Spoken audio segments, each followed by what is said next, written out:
Hello everybody, we're back. Gonna be reading some of Atrus's journal.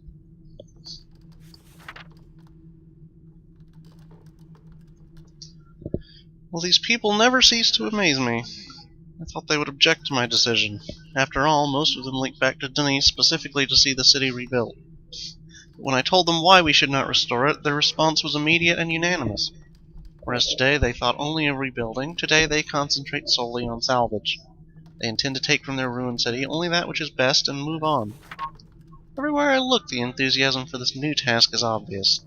It heartens me, even as I face my own monumental contribution. I have written many ages in my lifetime, from my first timid attempts under the tyrannical tutelage of my father, to my most recent accomplishment, Averone. Never before has so much been riding on my skill. The age I am about to write must be all I ever imagined and more. How am I going to achieve it?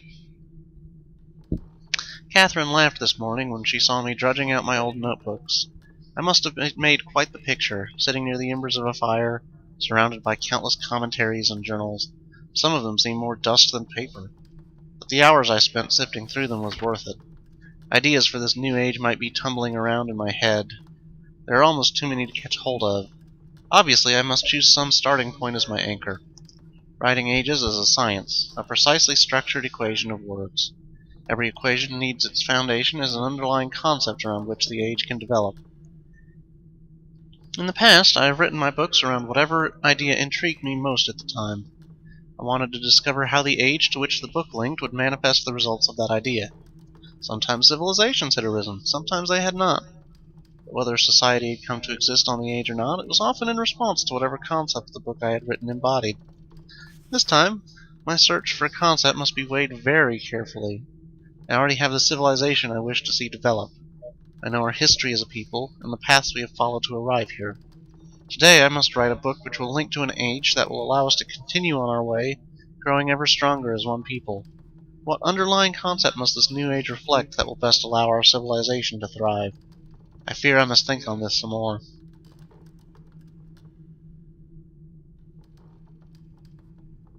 It has taken me some time, but I may have found my anchor.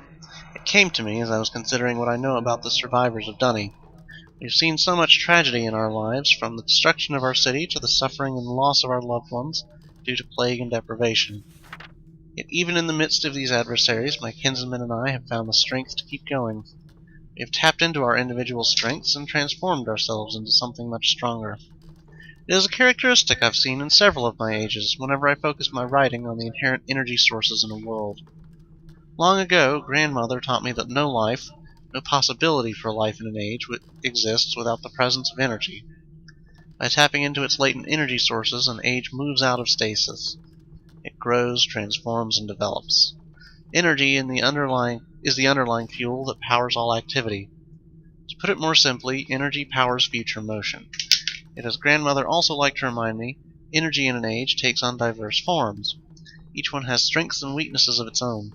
How many forms will this new age contain? Which type will be its dominant theme? Tomorrow I will link back to Myst, and from there revisit several of my ages. Perhaps in my old worlds I will discover new ideas. I had almost forgotten how painful it is to revisit Myst. In the 10 years since my sons Cirrus and Achenar left me trapped on Kavir Island and burned so many of my books, Catherine and I have rarely linked back. I told myself we were always too busy. First with writing ages like Averone, then with searching the ages of Denis for survivors. I always said we would spend more time on Myst eventually. The truth is, I have been avoiding the age. Seeing the island in its current condition ignites such anger and grief. I am immediately reminded of the betrayal of my sons, as well as the cruelty and greed with which they plundered my ages. I know I am partly responsible for these acts. I constantly wonder if there were something I could have done to reach out to the boys before... Enough. Nothing can change the tragedies of the past. Like my Dunny kinsmen, I must salvage what is best and move on. Perhaps in the process I will find forgiveness and hope. Once again, I am back on Myst Island, having completed a lengthy sojourn through several of my ages. The trip itself was not as inspiring as I had hoped. The Selenetic age was especially disturbing, but has it not always been so? The very first time I linked to the age, its uninhabited landscape was shaking with tremors. At the time, I felt it was because the energy in the age was unfocused, as if it were at war with itself. Stability finally came, but even after it did, I never truly felt comfortable there. I missed the more natural balance of ages like Channelwood. Perhaps that is the lesson to take home with me. The Denis, too, have faced much turmoil in their history. Their lives have been unsettled enough. Perhaps I should be striving to offset the energy that already exists within our civilization by providing it with a more stabilized environment in which to grow. An environment in which the natural equilibrium of the world serves as a counterpoint to the upheavals of civilization. The more I consider it, the more I wonder if I should make nature the foundation of this new age. Worlds like Channelwood attain equilibrium quite easily, primarily because of one reason. Nature encourages mutual dependence. As one life withers and dies, it provides nourishment so that another might live. Plants become food for other animals, and the waste products animals cannot absorb become nutrients to sustain the other plants. So long as nothing intrudes to upset this balance, nature can maintain itself indefinitely. An interesting metaphor to set aside as an example for my people. I think I will confer with Catherine on this subject. Her ages always exhibit symbiosis more dramatically than mine. Perhaps she should help me write this new age. I am so tired I can barely think right now, but I will force myself to stay focused, for I have not written anything in days. The moment I linked back to Dunny, I was besieged with requests for my assistance. Master Tamon wanted to consult over which stonecutters were worth salvaging, and did I think the rock in this new age would be difficult to sound. Oma and Essel needed my opinion about a new history they had uncovered. Should they hold off on starting its translation, or would paper supplies be scarce in the new age? There were so many questions needing answers I barely had time to see Catherine. She, of course, laughed at my dilemma, saying that I had no one to blame but myself.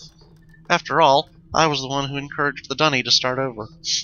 Naturally, they would look to me to keep them moving in the right direction, unless some other force stepped in to change that view. Her words made me realize a fundamental principle that I had thus far been ignoring. All this time I had been debating whether to make energy or nature the underlying framework for this age. There is another equation to consider.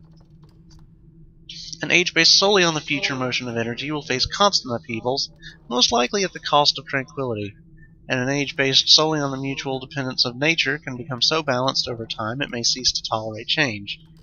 Yet to continue to grow as a people, Dunny civilization needs both, occasional upheavals followed by periods of balanced stability. I have seen such situations occur naturally on several of my ages. Each time it was because I centered the writing around some dynamic force that I had decided to make prevalent in the age. Such forces allow the balance between forward motion and mutual dependence to fluctuate. As one concept takes precedence, the other recedes until another force surfaces to change things. As Catherine's insightful comment reminded me, dynamic forces spur change. I'm too tired to think more on this tonight.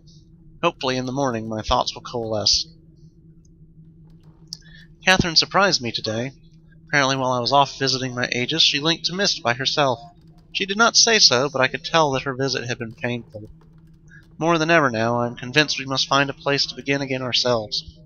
Perhaps when I have written this new age for the Dunny, I will put some thought into where Catherine and I might live. I cannot believe I did not see it before. All this time I have been struggling to describe the perfect age for the Dunny. I have considered and then rejected several underlying concepts which I felt might best set the course for their future, as if I alone should determine how Dunny civilization will grow. In my own way, I have become as egotistical as my father. In truth, I owe this realization to Catherine. Sensing my indecision about the new age, she led me on a walk around Dunny. Salvaging efforts were well underway, with teams of people scouring the ruined harbor district. As I watched my Dunny kinsmen deciding which parts of their culture to retain, I realized they do not need me to determine their future. They are quite capable of setting its course by themselves, regardless of what age I write. This realization has opened my eyes to the best way of approaching my task. I no longer need to worry about which underlying concept, energy, nature, or dynamic forces, I should make prevalent in the age. Rather, I must strive to include them all.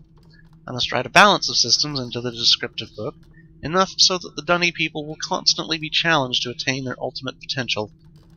As grandmother often pointed out to me when we spoke about ages back on Myst, balanced systems stimulate civilizations. At last I feel I am ready to begin writing this age. Indeed, I am eager to begin and have already come up with the perfect name. I know grandmother would have loved it. Of course, grandmother would have Of course, Catherine could tell the moment I turned to her that I had finally found my starting point. I babbled on excitedly for some time before I noticed the smile she was hiding. When I saw it enough to grow suspicious, she handed me one of my oldest age books. She must have picked it up when she linked back to Myst. Seeing the name Jananan emblazoned on the book cover, I could only shake my head. The one age I never got around to revisiting was the one that might have helped me the most. How foolish was I to have completely forgotten it. I think after I have finished this work, I should take one final trip, if only to help restore an old fool's memories. I think I'm going to make this a reading episode, just so that it's out of the way. And when we come back, we are going to explore and find more puzzles.